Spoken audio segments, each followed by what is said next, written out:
आजीची 8.5 एकर जमीन नावावर करून घेतल्यानंतर आजीला वाऱ्यावर सोडणाऱ्या नातवाला सरकारी दणका बसलाय।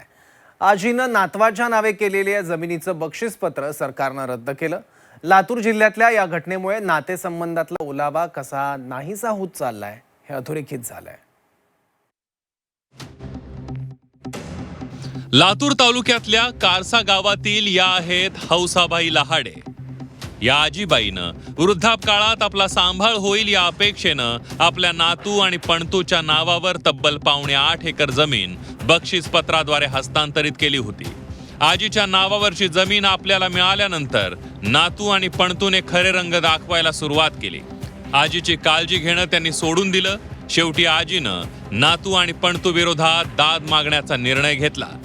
ह्यांची प्रॉपर्टी अमित एकनाथ लाडे त्यांनी मी सांभाळतो म्हणून इथं थांबून त्यांनी थोडे दिवस सांभाळलं आणि ती प्रॉपर्टी करून घेतली। 3 वर्ष करून घेतल्याच्या नंतर पुन्हा मग ती 7-12 त्याच्या नावची झाली त्याच्या मुलाच्या की त्यांना इथून लातूरला डायरेक्ट गेला। ह्या आजीला सोडून इथंच गेला। तिला खाण्यापिण्याची व्यवस्था आता आम्ही चंद्रप्रकाश वसंत लाडे आणि वसुदेव भानदास लाडे आम्ही दोघं सांभाळतो।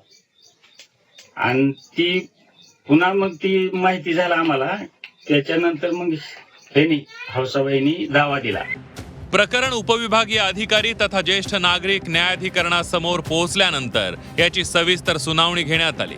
हौसाबाई लहाडे यांनी नातू आणि पणतूच्या नावावर केलेले नोंदणीकृत बक्षीसपत्र तसंच त्या आधारे झालेला फेरफार रद्द करण्याचे आदेश देण्यात आले। यामुळे संबंधित जमीन पुन्हा आजीबाईंच्या नावावर करण्याचा मार्ग मोकळा झालाय।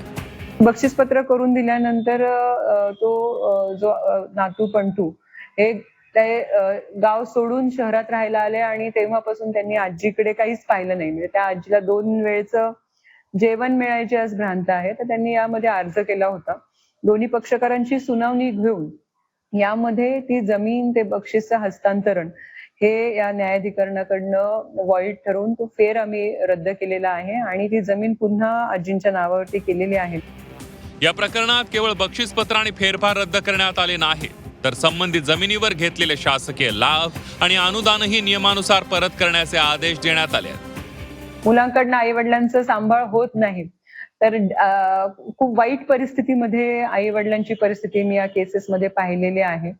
तर आपण प्रेमापोटी जरी हे मुलांना करून देताना थोडंसं प्रॅक्टिकल राहणं गरजेचं आहे असं मला या निमित्ताने सांगावंसं वाटतं। पिढीच्या जमीन हवी पण ज्यांच्यामुळे जमीन जुमला मिळाला त्यांची जबाबदारी नको हा कृतज्ञपणा आहे। वडीलधाऱ्यांबाबत कृतज्ञपणे वागणाऱ्या प्रत्येकाला अशी अद्दल घडवली पाहिजे अशी भावना जनमानसात आहे। वैभव बालकुंदे, झी 24 तास, लातूर।